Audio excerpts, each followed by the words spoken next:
Magnòlies són uns arbres molt utilitzats en jardineria per les característiques que tenen. Són arbres que tenen una fulla perenne i mantenen un port constant al llarg de tot l'any.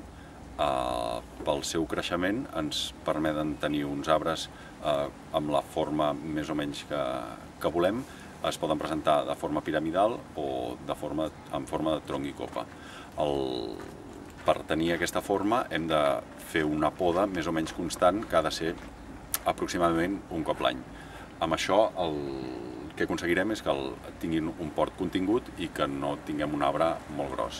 Hi ha varietats que fins i tot es poden, si les mantenim podades, es poden plantar en testos. Això permet de tenir-les en terrasses i en porxos que també poden ser molt decoratius. És una planta que pel seu manteniment necessita que la plantem amb terra àcida i un cop està plantada s'ha d'adobar més o menys constantment, podria ser un cop al mes, amb adobs a base de guano. I alhora també s'ha de tenir en compte que necessiten aports de ferro, si no veurem que les fulles presenten un color groguenc entre els nervis de les fulles, i per evitar això i que tingui un creixement vigorós hi afegirem calats de ferro a l'aigua de rec.